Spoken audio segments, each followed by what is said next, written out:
was charming, magnetic, and devastatingly beautiful.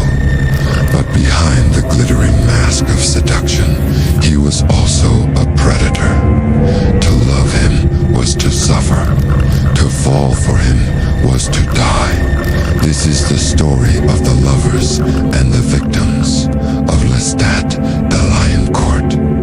Before he became the infamous Brat Prince, Lestat knew love as a mortal.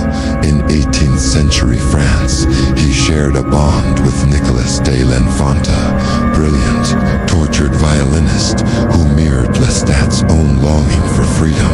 Nicolas was not just a friend, he was Lestat's soulmate, his obsession. But when Lestat embraced the dark gift, Nicolas spiraled into madness. Their love ended in despair and fire. Yet, Lestat's heart could not remain empty.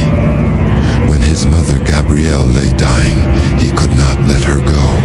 He turned her into a vampire. No longer frail and mortal, she became his eternal companion, not lover. Not exactly mother, something darker, something more profound, a bond that blurred the lines of family and forbidden intimacy. But true infamy began when Lestat chose Louis de Pont-du-Lac. Louis was meant to be a companion, a partner in eternity. Instead, he became an unwilling prisoner of love. Their relationship was poisoned with arguments, cruelty, and unspoken passion. Louis hated him, yet could never truly leave him. Then came Claudia, Lestat's eternal child, his jewel and his curse. In giving her the dark gift, he trapped her in a body that could never grow. She adored him, then despised him. Their bond was twisted, half fatherly, half obsessive, and in the end, she betrayed him. But mortals were not enough for Lestat. He craved the fire of other immortals. Armanda, ancient vampire, with eyes like flames, became both rival and lover. Their relationship was a battlefield of control, seduction, and destruction. Later came Marius the Scholar, the keeper of ancient secrets. Marius gave Lestat guidance, even love, but with Lestat, love was never gentle. It was rebellion, it was hunger, it was desire that burned too fiercely to last.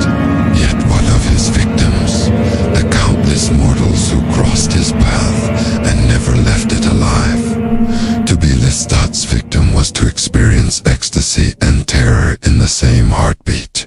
Lestat didn't just drink blood, he sought out beauty, brilliance, and spirit. Artists, poets, dreamers, rebels. For Lestat, killing was not just hunger, it was intimacy. Even in the modern age, Lestat searched for love, but every connection was doomed, every lover consumed, every victim remembered in whispers. For Lestat, love and death are inseparable. His passion is a cage, his affection a sentence.